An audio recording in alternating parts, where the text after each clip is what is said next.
I've seen things I'd rather forget. I've seen blood, I've seen despair, but nothing prepared me for what happened in that city. Sometimes I still wake up with a tight chest, as if I've lost air, as if I've left something behind, or as if something has become trapped inside me. It's strange trying to explain, because even now, even trying to put it into words, it feels wrong. As if talking about it will only make what happened stronger. It wasn't an accident. It wasn't a wave of violence. There were no sirens, no cries for help. The people, they simply disappeared, one by one, as if erased from the inside out. And the scariest thing is that no one noticed. Only me. Imagine walking the same streets every day and feeling longing. Not longing, not sadness. Something worse. A feeling that there are holes in the world, holes no one sees anymore. Holes that widen every time you try to remember who used to live there. It was like living in a dream where everything seems normal, but you know deep down that something horrible lurks beneath the surface. I could smell it, a sweet, rotten smell in the air, like old fruit forgotten somewhere. The wind seemed heavier, shadows crept across the sidewalks even in the sun, and the faces I should have known, seemed like blurs stuck in my mind, like old photos slowly fading. I don't know exactly when it started. Maybe it was at the fair, when I noticed empty stalls where smiles had once stood, or at the bar on the corner, where half the stools were always empty, but no one seemed to care. Or maybe it was that morning, that damned morning, when I first saw what was really going on. I can still hear the sound of my footsteps that day. The creak of the police station door, the empty chair of the intern who swore he was on duty, the silent phone as if it had never rung for anyone. It was there, in that frozen moment, that something inside me broke, and I knew something was taking my city, and I was the only one who could feel it. I've never told anyone this, and maybe I shouldn't even tell them now. Part of me still feels like by speaking out, I'm breaking some silent pact that was imposed on that forgotten city, a pact that may have been the only thing keeping what little was left of it standing.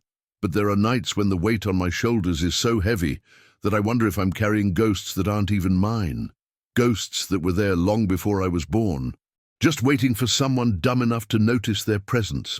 It was supposed to be simple. It always was.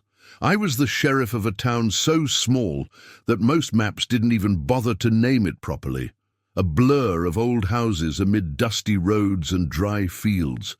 People with drawls, slow steps, entire lives told at Saturday markets and Sunday services. Everyone knew everyone, or at least that's what I thought. Maybe this was the first lie I was taught, and one that, out of laziness or fear, I never questioned. My uniform was old. The star on my chest was already half scratched, and my truck was always asking for a favor to call on cold mornings. But no one cared. In fact, being sheriff, there was more of a host than an authority. My job was to make sure drunks got home without killing themselves, to break up arguments about fences and stray cattle, to keep a straight face when kids broke windows throwing rocks or stole apples from the grocery store. Sometimes someone would call complaining about a noisy dog or figures in the fields, and even these stories, when they reached me, were tempered with toothless smiles and looks that said, "It's just the wind, Sheriff. The wind plays tricks." And I believed. I believed because it was easier, because it gave me peace. Routine was a hammock I lay in without fear of falling. I woke to the smell of burning coffee, stopped by the police station to fill out empty reports, patrolled roads where the greatest danger was a deer crossing, unannounced. I knew every house, every tree, every dirt path. I knew, or thought I knew. I remember there was a bakery at the end of the main street. It was the heart of town, not the town hall, not the church, the bakery. Mrs. Becker, a woman with slender fingers and a face as wrinkled as a parched field, was the boss there. If you wanted to know who got married, who died, who cheated, or who lost a crop to the drought, you just had to order a bitter coffee and listen in silence. I'd stop by every End of the shift, clocking in like anyone else, sipping drinks between conversations about the weather and the new corn crop that never seemed good enough. Sometimes, after work, I'd park the truck on the edge of the dry lake we called the dam, even though I knew the water had disappeared decades ago. I'd stand there, listening to the sound of the cicadas and the wind whistling through the dry branches, just to be sure the world still turned slowly, still obeyed the same old rules it always had. It was a quiet life, the kind many people dreamed of. It was, until the details began to creak. It wasn't all at once. No tragedy screamed in my ear, no sirens shattered the calm of the morning. It was something more subtle, like a hidden leak in a wall. At first you don't even notice it, but by the time you smell the mold, it's too late. They were small things, things I ignored because deep down I didn't want them to matter. Like Donna Lucia's fruit stand, which sat closed for days without anyone seeming to notice. Or the old man who swept the front of the house on Elm Street every day until the day he disappeared, and the sidewalk remained clean, as if his footsteps had been erased from the city's memory. One morning, leaning against my truck, I saw the nearly empty central square, 2 or 3 people passing by with their heads down, without the usual hubbub, without the kids playing ball. My chest tightened strangely. The sensation was like biting into something you know is spoiled, but pretend not to notice the bad taste. I turned my face away, pretended not to see, turned on the car radio, and sank into the illusory safety of the oldies that always played on Saturday mornings. It's funny how human beings cling to normality like a lifeboat, even when the boat is already leaking, even when the water is ankle deep. We close our eyes. We lie to ourselves. And I lied. The police station, already a poorly painted wooden box, began to feel even larger and emptier. We had 2 cells, almost never used, a radio that hissed more than it spoke, and a filing cabinet that held more dust than crimes. But it was when I realized the coffee from the machine had been cold for 3 days straight because no one was refilling the water pot anymore that the penny began to drop. It started, but I pushed her back. The truth is, at that point, something inside me already knew something was very wrong. I could feel it in my bones, in the way the streetlights shook without wind, in the way the clock in the square stopped at 3:13 a.m. and no one tried to fix it, in the sound of a door slamming too far away, where there shouldn't even be houses, in my dreams, in my damned dreams, where I saw shadows creeping through the city streets, as if they were collecting the souls we'd forgotten to love, but it was still easier to pretend it was just tiredness, or stress, or old age approaching. It's just the heat messing with my head, I told myself, rubbing my sweaty face as I stared at the city withering before my eyes. But inside me, the voice I'd been trying to silence screamed that it wasn't the heat. It wasn't my age. It was something else. And this other thing was already looking at me. Sometimes, in the reflection of the dusty shop windows, I would notice a shape standing on the corner, motionless, as if studying me. When I turned, there was no one there. Only the distant hum of the streetlights and the smell of dry earth mingling with the iron of old blood that seemed to permeate the air. Maybe you think I'm exaggerating, that my tired mind has started inventing horrors to make sense of the void. Maybe you're right. I'd like to believe that myself, but I can't. Not after what I saw, not after what I felt. Have you ever felt like something was wrong with the place where you were born? Not wrong in a simple way. It's not corruption, it's not violence. It's something deeper, as if the very soil is tired of bearing existence, as if the buildings breathe silently, waiting for you to let your guard down. It was at this point that I began to lose sleep. Each night dragged on like a poorly buried corpse. The walls of my house seemed to shrink. The hum of the old refrigerator took on a menacing tone. The crickets chirping outside became muffled, as if something larger was silencing them. And yet, every day I put on my hat, swallowed my fear along with a bitter cup of coffee, and crossed the city as if nothing were amiss. Because that was my job, wasn't it? To maintain order, to maintain routine, to pretend everything was fine until it was, or until it was too late. Some things, however, could no longer be ignored. Some absences began to scream, and one day, one of those days we never forget, I saw something that ripped the blindfold from my eyes once and for all. But I'll tell you about that later. What would you do in my place? Would you keep pretending? Or would you try to find out what shouldn't be found out?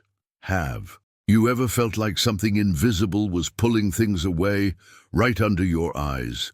I still had no idea what I was about to discover, and when I did, it was too late. Before you continue, leave a like and join me on this journey. Believe me, the strangest part hasn't even begun yet. At first I thought it was just a distraction. The city was so monotonous, so drawn out on hot days, that forgetting a face or two seemed natural. At least, that's what I tried to believe. But as the days piled up like stained cards in an old deck, I began to notice small absences that didn't fit with the city's rhythm. I walked down the main street and came across the closed barber shop, its wooden sign peeling in the sun, its windows fogged with dust. I found it strange. Old Nathan had been cutting hair there since before I was born. He was the kind of guy who never took a vacation, who never missed a Saturday of work. And now he was gone. No back soon sign, no rumors that he'd been sick. Just the closed door and the silence creaking in the air. At the market, the line that usually stretched around the aisle was reduced to 2 or 3 faces that looked even more tired than usual. I scanned the nearly empty shelves and suddenly noticed that Rosie's daughter, little Anne, was no longer running between the aisles as she usually did, drawing loving scoldings from her mother. I asked where she was. Rosie smiled, a strange smile that quickly died, and looked away as if pretending to hear something in the distance. "She's home," he said, but her voice seemed to have passed through a veil of glass. I started paying more attention, and the more I looked, the more holes I saw. Faces disappearing from the streets, doors closed for no reason, empty pews at Sunday Mass. I asked myself, since when? When did these absences begin?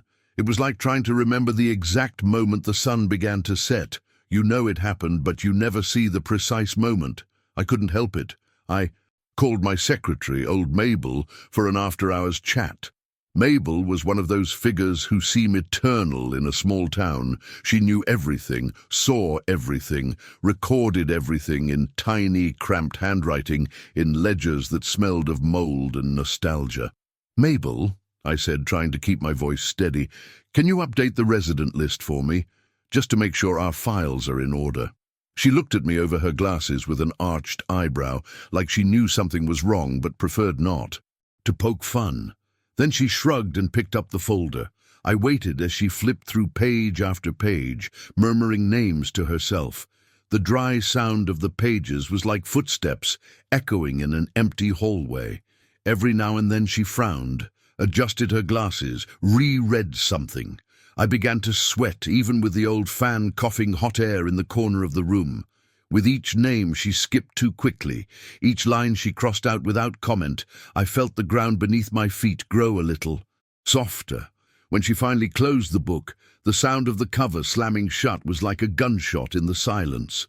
"There are some inconsistencies," she said, not looking at me. The word seemed too small for what I felt growing inside me. I asked to see it. I grabbed the folder and dragged it closer. There, in faded black letters, names were crossed out with thin lines, as if they'd never existed. Houses assigned to no one. Addresses with no residents. People were missing. Not 1 or 2. Dozens. My heart was pounding so loudly I barely heard Mabel say that maybe it was just old mistakes. People who moved without warning. But we knew. Deep down, we both knew. No one moves like that, without leaving behind a box, a story, or a tear. The next day I started asking around. Quietly, of course. I didn't want to scare anyone. I didn't want to scare myself any further. At the bar, I asked about old Nathan. At the market, about little Anne. In the square, about the elderly couple who always fed the pigeons corn. The answers came quickly, but always wrong. They deviated, they slipped. Who? They would sometimes ask, frowning as if the name I had just said was just a meaningless sound.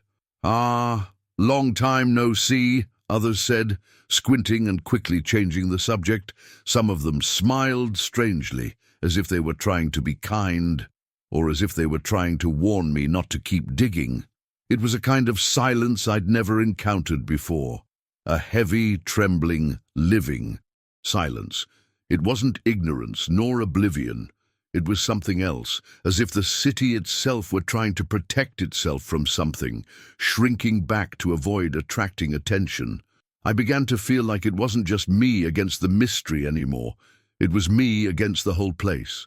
Every streetlight, every closed window, every half-open door seemed to watch me suspiciously, like a sick old man who doesn't want strange visitors. There was an invisible fog enveloping everything, and I no longer knew if it was safer to keep asking, or if the most sensible thing would be to do like everyone else, pretend I didn't see, didn't remember, didn't know. But I was the sheriff of that town. He was the only one still willing to carry the curse of remembering. And deep down, a question kept hammering away inside my head, in time with my racing heart. If they had disappeared, if they had been erased, who would be next? Something shifted in the air. And it wasn't sudden. It was like a cold current creeping up my spine, gently without asking permission. The streets felt wrong. I don't know how else to put it. During the day, there was a hushed silence, as if the entire city were holding its breath. Even the puppies, who had always barked at every little thing, now lay on the porches, their ears flat and their eyes restless, as if sensing what we foolish humans tried to ignore. The nights, the nights. The nights stretched like a sheet too heavy to lift. The summer heat still scorched the ground, but inside me was a chill that not even the strongest drink could dispel. It was the kind of chill that didn't come from the weather. It came from somewhere deeper, dirtier. A chill that made me sleep with my service weapon propped on the nightstand, my sweaty hand gripping the hilt, even as sleep tried to carry me into nightmares that felt more real than the days. The police station became even emptier. Walls that once seemed safe now seemed to narrow the hallways. The shadows on the floor, previously ignored, began to appear denser, like stains of something I didn't want to name. Even Mabel, my faithful secretary, was working less and less. She said it was her health. She said it was her age. But I could see it in her eyes. It was fear. I began making longer rounds, wandering the streets like a ghost in uniform, hoping to find some logical explanation for what was happening. But logic had long since abandoned that place before I realized it. On one of these patrols, as I passed the old city hall, a grimy concrete building with broken windows, I felt something tugging at me. It wasn't desire. It was stronger than that. It was as if something there was calling me, something buried, rotting beneath the old paint and cracked walls. I went in. The musty smell hit me like a punch. Damp, rotting wood, rust. The lights in the main hallway flickered, and the squeak of my boots on the cracked parquet floor seemed too loud, as if I were stepping into the mouth of a sleeping animal. The archives room was at the end of the hallway, behind a half-open door that swung lazily whenever the wind, or what I wanted to believe was wind, passed through the building. I took a deep breath. I pushed the door. Inside, the dust was so thick it looked like snow. Metal cabinets lined the walls, old and rusty, filled with folders no one had touched in years. I ran my hand over some of them, seeing the old dates written in faded marker. 1972, 1981, 1994. I opened one of the drawers and pulled out a random folder. At first it seemed normal. Property records, births, deaths, everything was as it should be. But soon I noticed something wrong. The pages were torn in strategic places. Names were ripped out, faces scratched out.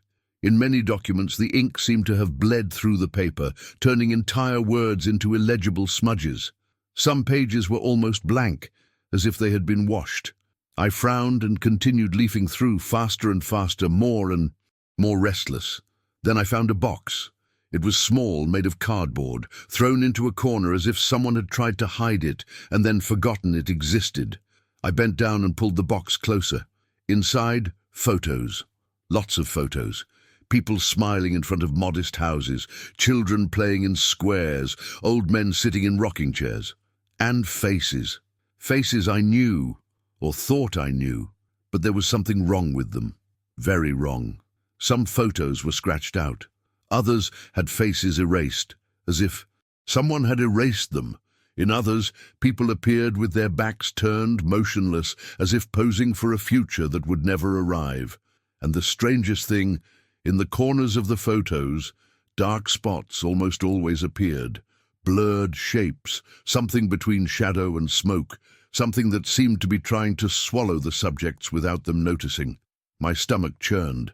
I felt cold sweat running down my back, sticking my shirt to my body. There, in that musty, forgotten room, I understood for the first time that what was happening was not just a coincidence of disappearances. It was something much deeper, something that had ancient roots, buried under every brick, every inch of asphalt in that cursed city. I picked up one of the photos. A woman in a blue dress held a child's hand, right in the center of the main square. Behind them, the town bandstand. But the bandstand looked different, twisted, too old for the time I knew. And the shadow, oh, the shadow. Behind them, the shadow seemed to have eyes. I dropped the photo, my hands shaking, my breath tearing in my throat. Something or someone was erasing that city. Not just from the streets, not just the papers, but of memory, of existence itself. And I was in too deep to just close the door and pretend nothing had happened. The creak of the door behind me made me turn with a start. But there was no one, just the smell of rot growing, filling the air like a silent warning.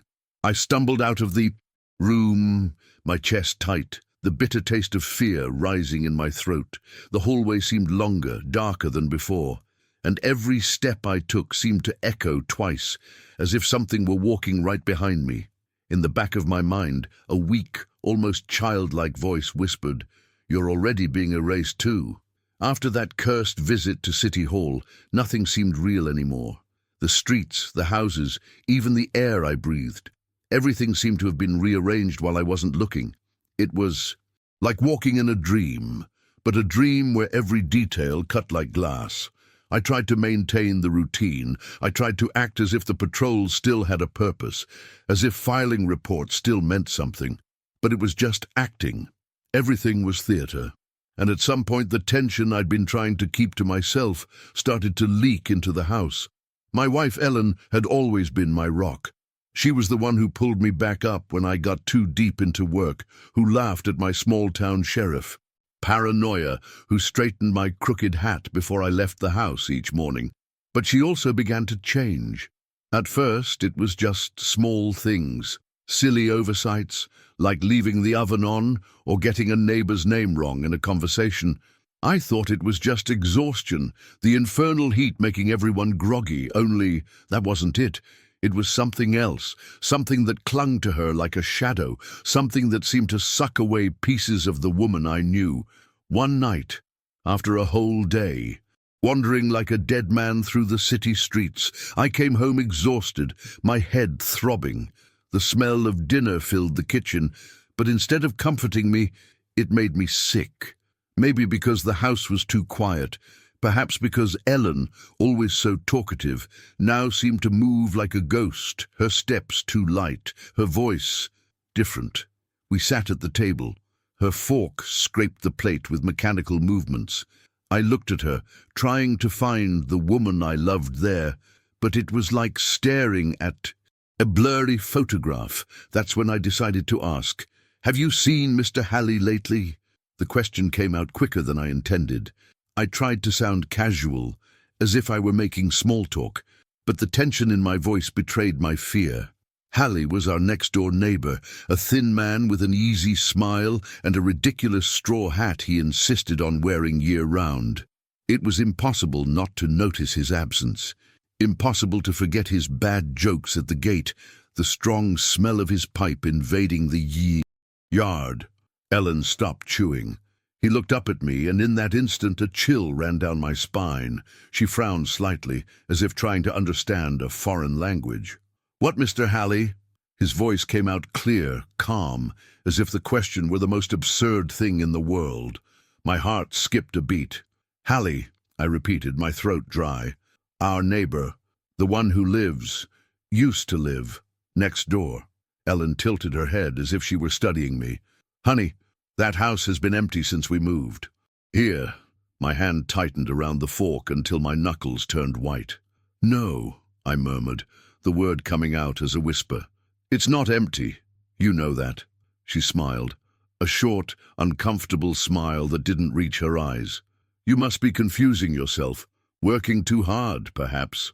The fork slipped from my hand and fell onto the plate, making a sharp clatter that seemed to echo throughout the entire kitchen. She didn't even blink. I stood there, staring at her as if I were seeing a strange person wearing my wife's skin. And in that moment, I knew something I didn't want to accept. It wasn't just the city that was fading away. The people around me were changing, or worse, they were being exchanged. Suddenly, the heat in the house became a suffocating squeeze. The kitchen light seemed too yellow, too old. The clock on the wall read 9:47, but I could have sworn I couldn't hear the ticking anymore. I tried to conjure up another memory of Mr. Hallie, something impossible to deny. The color of his car, the name of his dog, anything. But in my mind, the details were already slipping away like sand through my fingers. That's when I realized that memory was not a safe anchor. Even she could be erased. That night, lying next to Ellen, or the thing that looked like Ellen, I closed my eyes and listened to her slow, measured, too-perfect breathing. Her every breath sounded rehearsed. Each exhale as if making sure I was still there, still asleep, still pretending not to see. I didn't sleep. I stood there for hours, motionless, feeling the cold sweat running down my temples, waiting, expecting that at any moment she would turn to me and look at me with eyes I wouldn't recognize. But she didn't turn around. Maybe because I already knew that, somehow, I wasn't the same anymore either. When I woke up that morning, I knew something was terribly wrong before I even opened my eyes. It was as if the air had shifted in weight, as if something was wrong with the very gravity of the world. I lay there for a few minutes, trying to find the courage to move, to get up, to face another day in this city that seemed to be crumbling at the edges. I put on my uniform as I always did, my gestures mechanical, automatic, and left the house with a knot in my stomach that seemed to tighten with every step. The street was empty, not empty like normal days, but abnormally empty, like an abandoned stage after a play that no one applauded. The police station was only 3 blocks away. I remember the crunch of my boots on the cracked asphalt, the hot wind blowing dust, the creak of the rusty signs swinging at the entrance. I pushed open the front door, and the sound echoed, empty. What I saw inside made me stop in my tracks, eyes wide, cold sweat instantly breaking out on the back of my neck. Half the police station was gone. Literally. The reception area, where Mabel used to organize papers and scribble coffee tickets, was now just an empty, bare room, with chunks of flooring ripped up and electrical wires dangling like exposed nerves. The walls, where pictures of former sheriffs and community notices had hung, were now peeling rectangular marks revealing where they had been, like ghosts of things that had been hastily ripped away. I stepped forward, feeling the ground creak beneath my feet. The corridor leading to the cells seemed shorter, as if half of it had been devoured by some invisible force. The interrogation room door hung on one side, and inside, nothing. No chairs, no table, no light. It was only then that I realized something else. The papers. There were some scattered on the floor, discarded like trash, floating in the hot wind that came through the broken windows. I picked one up, my hands shaking.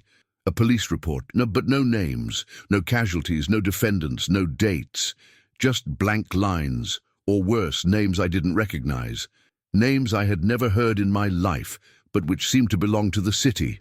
My heart pounded, deafening in my chest. I looked around, waiting, hoping to see someone, anyone. Mabel, Officer Clark, even the old drunk who always fell asleep in the back cell after a night out. But the station was dead. An open, empty coffin. For a moment, just one. And I hate myself for this to this day. I thought maybe they'd left me behind on purpose. Maybe I was the problem. Maybe I was sick. Doubt began to creep in like poison. Was all of that just in my head? Had I already crossed that invisible line that separates reality from madness? Little by little, my memories began to blur. Little things I'd previously been certain of began to slip away. People's faces, the colors of the houses, the sound of church bells on Sundays. Everything began to seem made up. I sat on the edge of one of the broken tables, my head in my hands, trying to pull from my memory any solid proof that I wasn't losing my mind. Nothing. Everything came in disconnected flashes like burned photographs. A child playing hopscotch in a square that was now deserted. A fat lady laughing behind the counter of the pharmacy that no longer existed. I closed my eyes tightly, taking deep breaths, trying to organize my thoughts. But the only thing I knew for sure was that I could no longer trust even my own mind. That's when I made a decision. I needed to get out of there, before the city erased me too. I ran back home. I grabbed my car keys with hands that barely obeyed my brain's commands. Ellen looked at me from the couch with that same empty smile she'd had days ago, as if she'd already known I'd try. I didn't say anything, just watched as I left. I got into the truck, threw it into gear, and sped down the main road, the dust rising behind me like a trail of despair. I passed the abandoned square, the empty market, the school with broken windows, and finally I took the road out of the city. The radio hissed softly on the dashboard, the engine roared under the hood, and I could feel my heart pounding to the frantic rhythm of the escape. Just get to the highway, I thought. Just get out of here, just get out. But the road felt wrong. The trees on the banks seemed to bend over the asphalt, as if trying to grab me. The sky, which should have been blue, was grey, dull, as if something were sucking the colour from the world. I accelerated more. The road should end at a fork, with signs indicating other nearby towns. But after a few minutes, I saw something that made my blood run cold. The city entrance. Sign. Again, the same old sign, the same faded letters, the same right turn I had made minutes before. I slammed on the brakes. The car skidded, kicking up a cloud of dust. I looked around in disbelief. It was impossible. It was absurd. But there it was. Welcome to Fairhope, founded in 1889. I hadn't left. No matter how much he accelerated, no matter how many kilometers he traveled, the city brought me back. Always. From that moment on, I knew escape was no longer an option. The road led nowhere, and each turn only brought me back to the same rotten reality, the same doomed city. I wandered aimlessly, walking the empty streets like a condemned man awaiting his own execution. It was during one of these walks, aimless and hopeless, that I saw her. The central square seemed even more dead under the grimy sky. The wind blew softly, dragging old papers and dry leaves across the cracked sidewalks. The fountain, which had once gushed crystal-clear water, was now just a dry, cracked basin, like a bone exposed in the middle of the void. In the center of the square, right in front of the crooked bandstand that was still standing, there was something new. A mural. I don't know why I hadn't seen him before. Maybe because he simply wasn't there. Maybe because, until then, I hadn't been worthy of seeing him. It was a rough structure, made of old boards nailed together haphazardly, blackened by time and humidity. It seemed to have been erected in a hurry, like a desperate attempt. I don't know. Save what? Remember who? I approached slowly, feeling the ground creak beneath my boots. The air there seemed colder, denser, as if it were filled with something that didn't want to be disturbed. The boards were covered with photographs. Hundreds of them, photos of people, familiar faces, or what should be familiar. But something was wrong, something horribly wrong. Every photograph was blurry, not because of the weather, not because of the rain or the dirt. It was as if the faces had been forcibly erased, melted, distorted in a way that defied all logic, eyes transformed into dark spots, smiles that dissolved into indecipherable expressions, contours that vibrated as if still trying to resist oblivion. I touched one of the photos with my fingertips. The paper was cold, colder than it should have been. A shiver ran down my spine, as if I'd touched something forbidden. I tried to recognize someone. I looked for Mr. Halley. I looked for little Anne. I even looked for my own neighbors.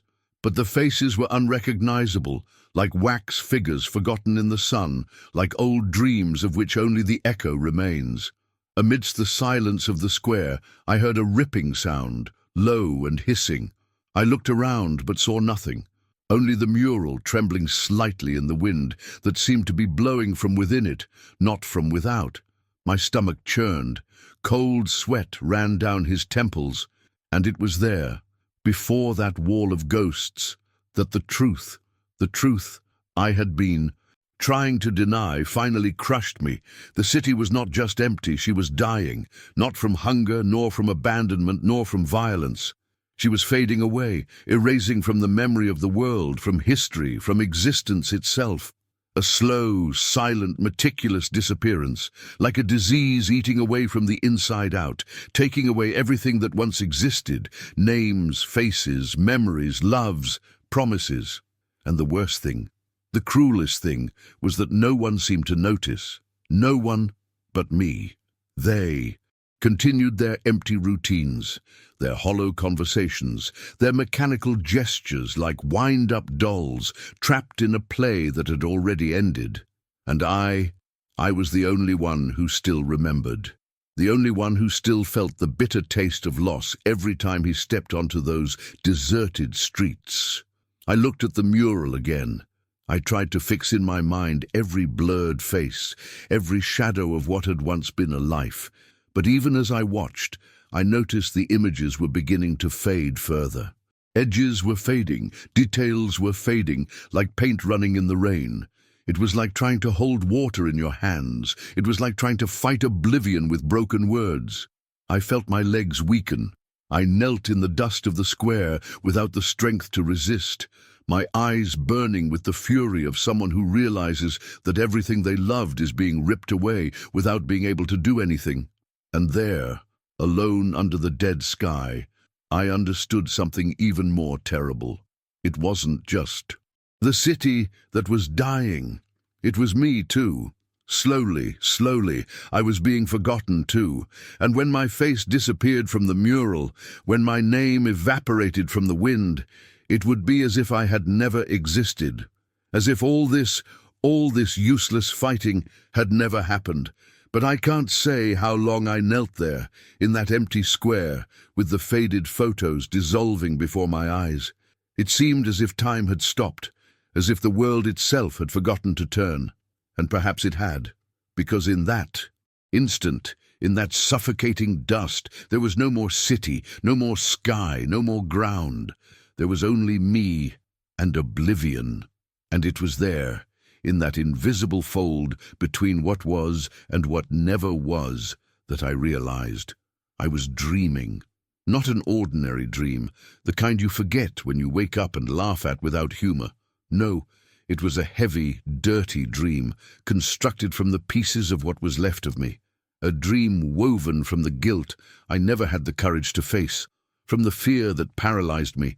Inside, from the pain I'd spent my whole life trying to hide, every face erased, every abandoned house, every road that brought me back. Everything was me. Each piece of the city that fell apart was a piece of my soul slowly rotting, corroded by the weight of mistakes I never knew how to repair. I dreamed of the city because the city was everything I had lost. I dreamed of erased faces because I couldn't bear to remember how many I left behind. I dreamed of the cold wind in the streets because it was more bearable to feel the physical emptiness than to face the gaping hole in my chest. The half-empty police station, the empty houses, the road that never took me away. These were just symbols of what I already knew but refused to admit awake. I failed. Not a pretty flaw, the kind that makes you a martyr. Not a dramatic failure, the kind that becomes a story to be told out loud. I failed in silence. I failed a little each day, a little with each wrong choice, a little with each averted glance as everything crumbled around me. I failed like so many men fail, thinking that time would solve everything, thinking that the world would forget. And now, here, kneeling before ruins invented by my own head, I understood that the world really does forget. Not with fury, not with sadness, but with indifference.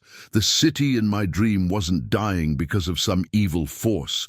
It wasn't being punished by something supernatural. She was dying because I let her die.